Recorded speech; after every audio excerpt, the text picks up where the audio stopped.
All right, so today we're going to talk about living in Florida, what to care about and what not to care about so much. I'm in a different location, as you can see. Wanted to give this a go with a new background, give you something live out on the town. This is actually not even out on the town. It's off of Boca Grande, and we're just down from the Boca Grande Pass where they're just starting to partake in the tarpon festivities out here. That's what brings all the folks running to this area is to get one of these trophy fish. So we did find out it's another $51 that you have to add to your saltwater license if you're going to try and bag one of these guys. But that's just part of the excitement that you're going to experience here in Southwest Florida, along with that gorgeous view. Look at that water. That is phenomenal. Anyway, we're going to be getting after next what to care about and what not to care about. Hey everybody, my name is Craig Cunha. I'm a local real estate agent here in Southwest Florida, and if you're looking for a channel to tell you a little bit more about what it's like to live, play, eat, sleep, and buy real estate on the Gulf Coast, this is the channel for you. Go ahead and subscribe, hit the little bell to be notified every time a new video comes out, and get your search started now on the website, ournextfloridahome.com. Get in that, use the MLS like we do. I am getting calls from people every single day, and I absolutely love it. And if you're one of those people that has a specific question you need an answer to, you've got to call, text, or email, because I've got your back when moving to the Gulf Coast. All right, so I told you we're going to be talking about what to know and what to not care about. First thing I don't care about today is the weather. We're going to have a gorgeous day. It's going to be sunny. It's going to be in the high 80s, maybe 90. There's a breeze coming off the coast behind me. I don't know how the sound's going to come out, but we're giving it a roll. In any case, we're going to be talking about market things. We're going to be talking about, you might have been hearing a lot lately about recession and about foreclosures and all that other junk. But I'll tell you what I'm finding by reading all that junk like you are, is that there's no consistency to it. That's the biggest problem we have with this market, is nobody knows where it's going. And if they pretend that they do, don't listen to them. I'm not here to BS you. I never have been. So I'm telling you how I'm seeing it. Is the market a little slower right now? Possibly. I'm still getting calls all the time. Maybe we're not getting the trigger pulled as fast. There's more cash coming in the market because the rates don't matter to them. But the one thing that was kind of interesting when I was looking up the information, there's some websites that are giving you one side of the story in one moment, and a couple weeks later, it's a whole nother story. So how do you believe those sources?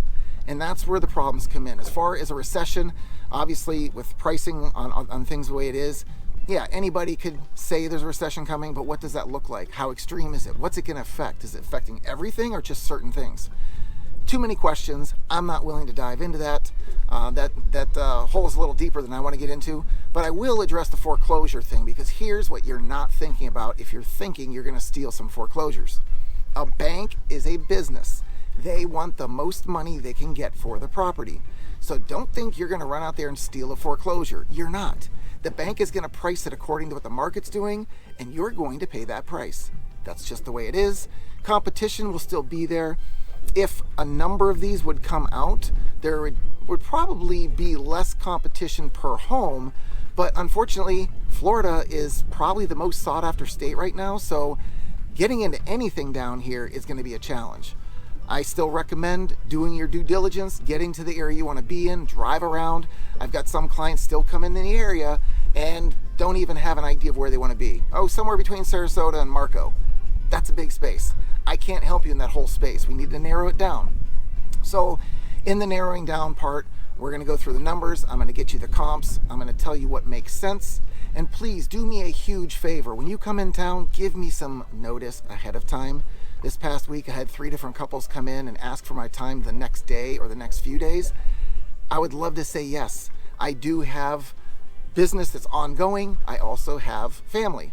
So there are things that will be in my schedule already. A little bit of lead time is a great thing to have, and then we'll go ahead and set up a plan that best suits you.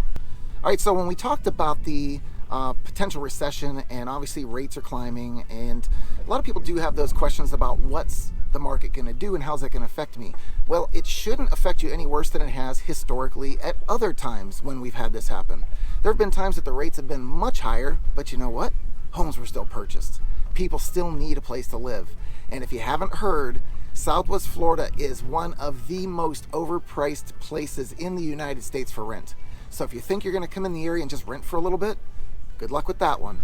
I'd rather get the mortgage and pay the higher rate for whatever period of time I have to, because I'm going to tell you your payment is still going to be lower than that rent.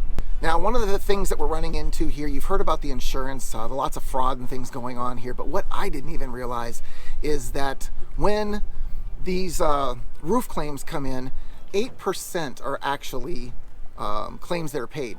The other 79% go to litigation. Yeah, everything's being spent on the attorneys. They were looking at the numbers on this and found that 75% of litigation in insurances is in Florida. So you want to know why our insurance is so high? These damn lawyers are taking all the money that's supposed to go to the homeowners, because the homeowners literally get less than 10%. Tell me that's not pathetic. So what's going on? I don't know, but DeSantis, you may love him or hate him. I'm going to tell you, lots of people love him, and here's another reason why. He's putting steps in motion to fix this insurance issue. So they're digging in a little deeper, trying to find a solution and put some of this stuff to rest so you don't have to worry about it. Now, one of the things that I have been in opposition to in times past is writing a letter to the sellers. I felt like it was manipulation, and it may be in many cases, but Eric and Jennifer, you were successful doing what I wasn't even sure was working right now. And there's a reason why a letter works now better than it ever has. Do you know all those corporations I told you about that are coming in and buying homes? Do you know how many people are fed up with the corporations coming in and taking the homes? So now sellers are starting to say, hey, I want an end user. I want the homeowner. I want the person that's going to love and care for the home and actually needs the home, not the greedy corporation that's just trying to pad their pockets further. So in any case, Eric, Jennifer, congratulations. You were successful using that letter. And even when talking to the listing agent, I mentioned the letter and she said, oh yeah, include the letter because they want a family to get the house. So start writing those letters. One thing to be aware of in Fort Myers, hey, sorry about the little bit of rocking. Hopefully I don't get you seasick there. But one thing that's going on in Fort Myers, all this building is putting a whole nother strain on something else. And that is the water system. I just read that there are literally developments in process right now. They're either in the throes of the construction or they're going to get started. And they need to get what's called a specific permit. And what that permit is it's telling them that there's no guarantee they're going to supply water to that development once it's finished. They just don't know if they'll be able to. Tell me what that's going to do to the housing supply. So if you're one of those people thinking you're going to wait this out and see what happens and maybe come back and get a home later, I'm not sure that's such a great plan. Now, one of the other things that's going on here, aside from these waves, all right, I'm going to cut that out. Another thing that's going on here is the growth in Cape Coral is doing the same thing. They're now talking about widening Chiquita Boulevard. Now, it's not the whole boulevard. Anybody that's driven that sees it's 2 lanes each side with the median in the middle. And to break that up with all the traffic that's already there with construction, it's just going to be a nightmare.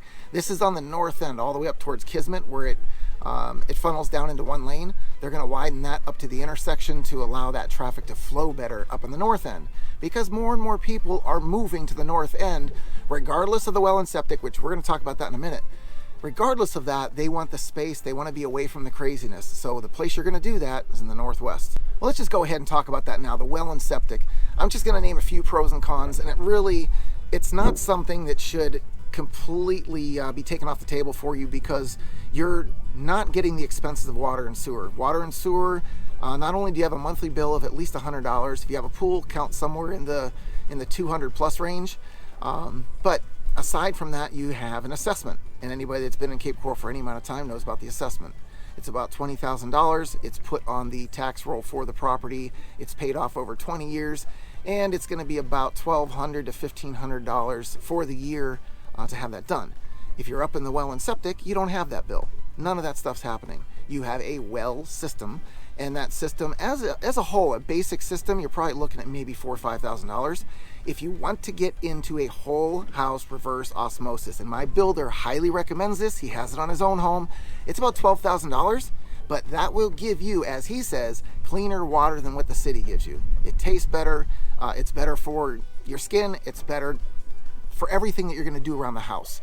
It's also going to help keep the warranties on the home intact, because some builders that aren't using a whole home reverse osmosis, they can't guarantee that that home's going to function the way it's supposed to, running that water through the system. So get your whole home reverse osmosis if you're going to live in the Northwest or Northeast on well and septic. Outside of that septic system, you have to watch what you're putting into the toilets and sinks, because that can easily throw off the balance of a septic system, and now you're going to be out there either having it pumped out, or you're going to have that overflow into your showers and other places, which not too nice. As far as maintaining the system, just get on a maintenance routine with a local well and septic company. I want to say Gator Plumbing, Gator Septic, something like that for the septic system, and H2O is really good for the well system. They can take care of all your needs. All right, so another one of the things that you need to know about Florida, and I just had a question the other day, I can't remember who the heck asked me this, but they're asking about putting in fruit trees in their yard. They were super excited about that, and then I proceeded to point out the mango tree next door. And you can do lemons, limes, whatever you want down here. There's papayas. So you pick what you want to put in. I also ran by these orchids the other day that an owner had put off of a palm tree. And I'm going to tell you what, this is just a gorgeous sight to see randomly through a neighborhood. And you're not going to see that where I'm from in Pennsylvania. It won't exist. This is Florida. This is what you can have in your yard. And this is why people love being here, especially if you're a green thumb. Now that Margaritaville that's going in down on Fort Myers Beach, do you know what they're doing next? There's a Margaritaville themed island that's being established. Lofton Island. It sits right off of downtown Fort Myers, about 9.3 acres, and they're going to have a hotel. They're going to have 50 boat slips. They're going to have a restaurant. Tell me this place isn't going to get packed. Yeah, it's right on the river, so the water's going to be river water. It might be a little darker than some of the other areas. It's not going to look like the water behind me, but I will tell you that that location on the water, I'm imagining they're going to have some kind of water taxi as well, because all the people that are in the downtown area, they want to just get out there and experience it. So that's what's coming to our area sometime in the next, I think it's a year and a half. I think 2024 might be when they were thinking of having it finished, but be on the lookout for that. You might have heard about the blue-green algae, and yes, we're starting to see some of it filter into the area. It's normally coming down the river and it's going into the canal systems that are right there off the river, but there is something they can do about it. We just haven't gotten the go-ahead to have it installed. They're bubblers, and what these are is they're tubes that get put down on the bottom of the canals, and they just send oxygen through that tube, bubbles up to the surface, and keeps the algae from going up into the canals. If they can get approval for this, you might see that you have a much cleaner canal in the coming months. Now, if you're like me, and I'm not saying I do this all the time, but if you like to drive fast or get a little impatient with people, especially the ones that ride in that left lane, you know how much of a pet peeve that is. The police are now establishing a task force to take care of aggressive drivers. So if you're one of those aggressive drivers, take a chill pill. I'm not going to encourage you to take a drink, maybe save that for when you get home, but do whatever you have to chill out, because the police are going to be out in force. I saw one, a motorcycle policeman today had somebody pulled over. I saw a couple other police officers in the morning rush hour off the side of the road waiting to get their next victim. So they are out, and you need to be careful. And the last thing I'm going to mention is because of my current situation. I'm out here today specifically because I saw the weather was going to be sunny. It was going to be beautiful all day long, no storms in the forecast. So what's the best time to go out when you don't have a worry about running away from a storm or anything else? So one thing to know about storms, especially if you're boating, they move in quickly. They're not moving in from any specific direction. I'm getting wind from my back right now from the west, but that storm could develop in the east and push its way in, and you're trapped. And some of these storms, we saw the other day, I think it was 162 lightning strikes in one area within a very short period of time. So it is dangerous. It can get real nasty real quick, and you don't want to be caught in a situation you can't get out of. So prepare well. All right, so that's a little bit more about living in Florida, the things you need to know, and I hope that this was helpful to you. You can also check out one of these other videos up above. And if you have a specific question for me, like always, you've got to call, text, or email, because I've got your back when moving to the Gulf Coast.